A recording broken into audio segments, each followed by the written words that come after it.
Tennis stands out when it comes to international recruiting. NCAA data shows that this sport has one of the highest percentages of international athletes across all college athletics. Kids were invited to come out to the Columbia Fireflies game today, and they definitely showed up. With this home court advantage, the Gamecocks have made it known that the other teams are playing on their courts. Since the rally, Miller has delivered the letters to the senator's office, but there has been no official response from the senator about the rallies or the letters. You should expect some rainy conditions, but not today, not tomorrow, so fully take advantage of the non-rain coming these next couple of days. Starting Wednesday is when the rain starts to come in, and it will carry all out until Saturday, so have your umbrellas handy and get ready to bring them back out. I'll have more on what's coming next this coming week in my next forecast. Stay tuned.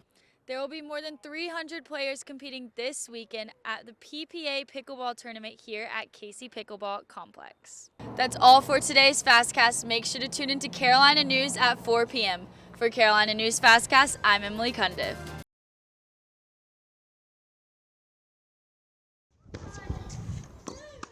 For Bella Bergsquith Larson, home is over 4,000 miles away. You sacrifice some parts, you sacrifice being away from family and friends and leaving behind your country.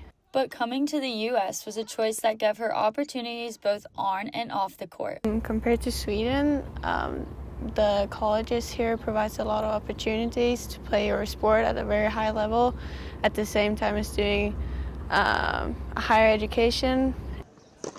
Over the years, USC's tennis program has gone global with their recruiting. I go to Europe, some coaches go to South America, go all over the world, wherever the kids are, watch them play, evaluate them, and then trying to go into a recruiting pitch. It's like, hey, this is what we have to offer, this is what we can do for you. Coach Axel, who takes part in recruiting for the women's team, says the current players are the best recruiters for the prospective athletes. I can try my hardest, but if our players are talking great things about us and having a great experience here, it's going to attract some of their friends. They'll want to bring them here and have an even better experience with them. In 2014, just 2 out of 9 men's tennis players were from outside of the U.S. By 2020, that number grew to 5 out of 10. And this season, 6 of the 10 roster spots are held by international athletes. We're a very international team. I think we have 1 Australian, 1 Brazilian, Turkish, French, Scottish, and German, obviously me.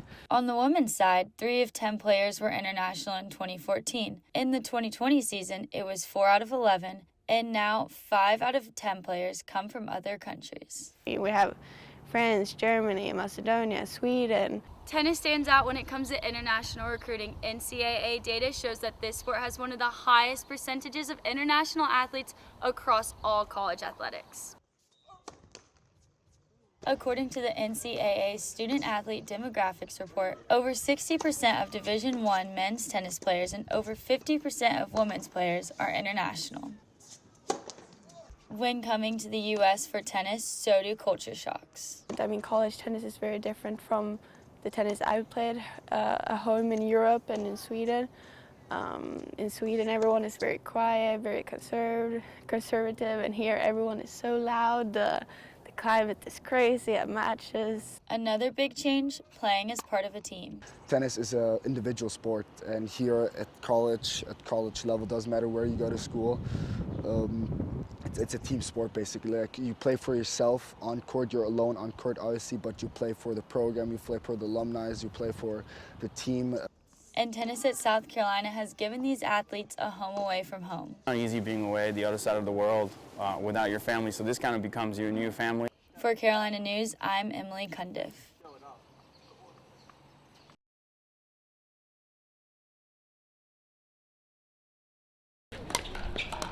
All of these courts will soon be filled for the PPA Challenger Tour. Every player competing in the tournament this week has a chance to win the $10,000 prize fund. According to the Sports and Fitness Industry Association, pickleball is the fastest growing sport in the U.S. And events like the PPA Challenger Tour are helping with that growth. Our company has really done a great job of making these events really memorable, getting them broadcasted on social media and on TV in a really high quality fashion. And so I know we'll continue to do that and really give these players a platform to become professionals and have this be a living that people can do and can quit their jobs to become pickleball players.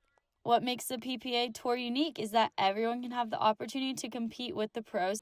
There will be more than 300 players competing this weekend at the PPA Pickleball Tournament here at Casey Pickleball Complex. This complex just had its grand opening Friday, making the tour the first major event held here. There are currently around 150 pros signed with the PPA. Pros, players, and leader of the tour all agree that much of this pickleball growth comes from its accessibility. You can get like anybody to go out and play. It doesn't matter if they're like 80 or 20.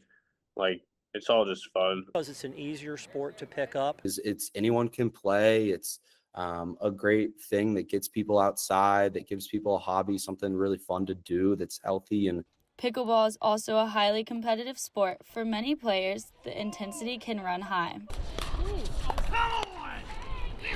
It just gets intense. No matter who you're playing, it gets intense, a lot of trash talk. So that's part of the game. Columbia is just one of the 25 plus stops on this tour. we can't wait to get to Columbia. For Carolina News, I'm Emily Cundiff.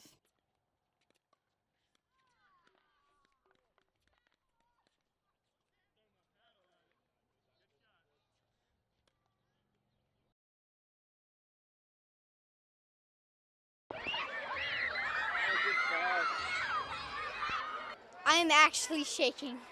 So he threw it and I just decided to lock in and head top everybody. Kids were invited to come out to the Columbia Fireflies game today, and they definitely showed up. The stands at Segra Park were packed with elementary and middle schoolers, all cheering on the Fireflies and celebrating their hard work in the classroom. We have over 2,500 kids here today. All of these students had one thing in common. They earned their ticket through reading. And students have the opportunity to do a reading log for 6 months, and those who participate in the Rock and Reading program get to enjoy a game at Fireflies. 320 minutes. I read ingredients. Two reading log things. Yeah. And then if we did it, that would end us up here. Yeah. 300 minutes. Yeah, 300 minutes. I only read 55. Many with hopes of a Firefly win and catching a ball. The Fireflies to win, so that's what I'm mostly looking for. I want to get a home run. I really hope. Yeah, I want to get a home run ball. Yeah, I want to get a ball. A baseball player took on accident, throw the ball to us, and maybe we can catch it. Many found a new favorite book. I would say it was called Jim and Me. It was about Jim. He was a baseball player. It's like this Dragon Ball. It's this little one about food called Baconator. First Harry Potter book. And many appreciate the escape from the classroom. Really like it how everyone is here for the baseball game. Oh, they love it. They think as soon as we arrive in the big city, they get so excited, and you can hear them cheering on the Fireflies. For Carolina News, I'm Emily Cundiff.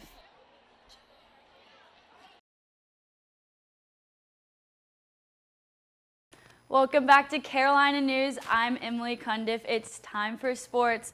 Women's basketball Sweet 16 starts today. Our women's Gamecock basketball team is heading to Birmingham, Alabama to play the Maryland Tarpons tonight at 5 p.m. This is their 11th consecutive NCAA Sweet 16 matchup. The NCAA Men's Swimming and Diving Championship is happening right now in Federal Way, Washington. This year, the Gamecock men's swim team had only one swimmer to qualify. Sophomore distance swimmer Connor Fry has a different race strategy than most. He prepares to swim his long races based off of a different song for each race. I play it on repeat for probably 2 hours, 3 hours, a long time, just so it's every part of it's in my head. It really keeps your mind off the pain and just keeps you in a good rhythm to keep going. So having the song memorized, you can pick which parts you want to play at certain times just in your mind, and you can just mix them around for what you want to do in the race. Fry swam the 500-yard freestyle yesterday, and tomorrow he competes in the mile. If you're looking to test your skills against professional pickleball players and win a $10,000 prize fund, this weekend is your chance. The Professional Pickleball Association Challenger Tour is coming to Columbia at the Casey Pickleball Complex. One pro player, James Delgado, is going for the prize fund. I won a triple crown, won all 3 events. There's a new program record for the men's Gamecock track and field team. Rogerio Amaral broke USC's outdoor 10K record by nearly 6 seconds last night at the Raleigh Relays. Amaral finished his 10K in 28 minutes and 23 seconds. Baseball is hosting the #1 Tennessee Vols this weekend at Founders Park for a 3-series game. Tonight, the first game starts at 7 p.m. Saturday, they'll play at 4 p.m. and Sunday is the last game of the series at 5 p.m. This is their 3rd SEC series. Will USC pull off their first SEC win? The Gamecock men's tennis team is on the road to Texas. Tonight they're in College Station to play A&M at 7 p.m. Then on Sunday, they'll be in Austin, Texas to play the University of Texas at 2 p.m. That's all for sports. Back to you guys at the desk.